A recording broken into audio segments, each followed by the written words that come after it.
bahagia. Perkenalkan, saya Heri Irwanto, CGP Angkatan 7 DKI Jakarta, guru SDN Gandaria Utara 11.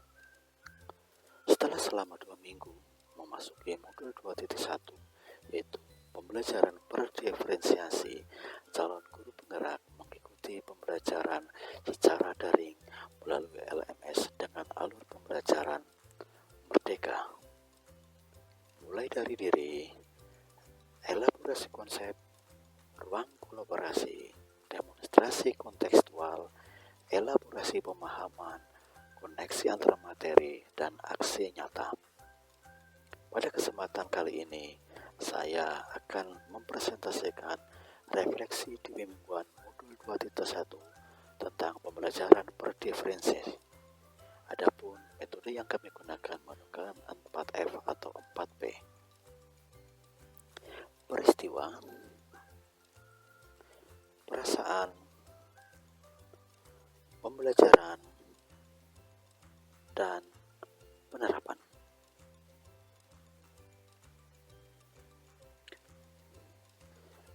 Mulai dari diri dengan membuat refleksi diri tentang bagaimana seorang guru dapat mengelola kelas dan memenuhi kebutuhan belajar yang beragam.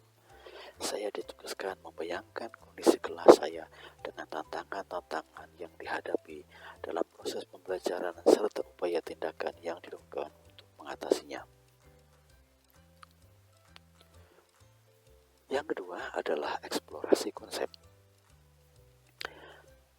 Pada tahap eksplorasi konsep, forum diskusi kami membuat diagram flyer untuk mengukur sejauh mana pemahaman kita terkait dengan materi pembelajaran yang dapat memenuhi kebutuhan anak. Kami diharapkan mampu menganalisis kebutuhan belajar anak. Setelah itu, kami menuliskan notes dan menjawab pertanyaan dari setiap halaman yang ada di eksplorasi konsep. Kegiatan pada ruang kolaborasi atau rukol, yaitu diskusi kelompok tentang kasus pembelajaran yang ada di LMS. Kemudian kita mempresentasikan analisis suatu skenario sesuai dengan jenjang kita mengajar, yaitu sekolah dasar. Strategi diferensiasi serta penilaian yang dilakukan pada skenario pembelajaran berdiferensiasi apakah sudah terpenuhi oleh kebutuhan belajar anak di kelas. Hasil dari kegiatan diskusi kemudian diupload di LMS. Yang ketiga adalah ruang kolaborasi. Dalam kegiatan ini, setiap kelompok menganalisis kasus-kasus yang tersedia dalam LMS berdasarkan konsep inti dalam modul pembelajaran berdiferensiasi. Kemudian selanjutnya adalah demonstrasi kontekstual dengan membuat RPP berdiferensiasi lengkap dengan rubrik penilaian yang ada di LMS. Kemudian RPP tersebut dianalisis oleh sesama rekan CGP lainnya. Selanjutnya, yaitu mempresentasikan hasil analisis secara sinkronus untuk selanjutnya kelompok lain saling menanggapi. Kami pada kesempatan itu adalah kelompok 1 dengan kasus dari SD.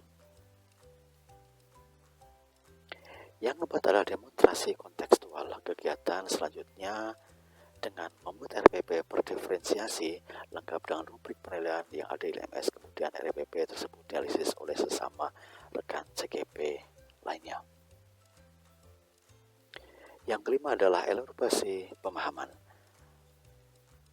Pada kegiatan ini dengan bimbingan dari instruktur Bapak I Ketut Ratri SPD MPD secara virtual, kegiatan ini dengan diskusi aktif suara antara instruktur dan CGP untuk memperdalam tentang pembelajaran berdiferensiasi.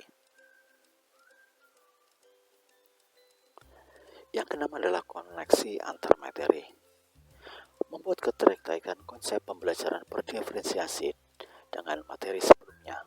Untuk selanjutnya membuat refleksi dengan menjawab dari pertanyaan pikiran dengan yang ada di LMS. Dengan mempelajari modul 2.1, banyak ilmu dan harapan baru yang saya dapatkan untuk mewujudkan pembelajaran berdiferensiasi. Ketika sudah mempraktekkan pada kegiatan aksi nyata, harapan saya secara konsisten dalam menapak pembelajaran berdiferensiasi di kelas serta memiliki semangat baru untuk segera mengimplementasikan kepada kepada teman-teman sejawat. Dengan adanya pembelajaran berdiferensi, saya merasa lebih disukai, bahkan dicintai anak-anak karena saya memenuhi kebutuhan belajar dari kesiapan belajar, minat belajar, gaya belajar, atau profil belajar, semua terpenuhi sehingga anak-anak merasa senang dan bersemangat kita belajar. Pembelajaran yang kami dapatkan dari mempelajari modul 2.1 diantaranya pembelajaran berdiferensi harus kita lakukan sebagai upaya pemenuhan 3 aspek kebutuhan belajar dari murid kita, yaitu kesiapan belajar, minat belajar, dan profil belajar. Yang kedua adalah pembelajaran berdiferensiasi mempunyai tujuan yang jelas. Guru merespon kebutuhan murid, lingkungan belajar efektif, manajemen yang efektif, dan penilaian yang berkelanjutan. Yang ketiga adalah diferensiasi tidak berarti bahwa semua guru harus dapat memenuhi kebutuhan semua individu setiap saat atau setiap waktu.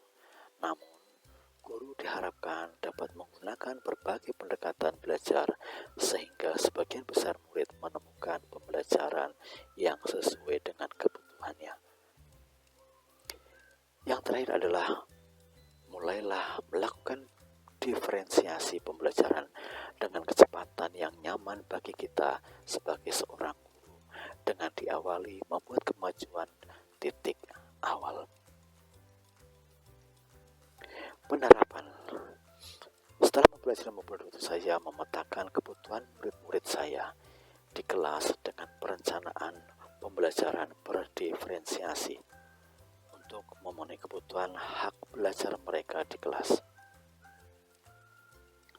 Bersama-sama kita lakukan perubahan demi kemajuan murid agar tujuan pendidikan dapat tercapai dengan terpenuhinya kebutuhan belajar murid sesuai dengan minat dan bakatnya.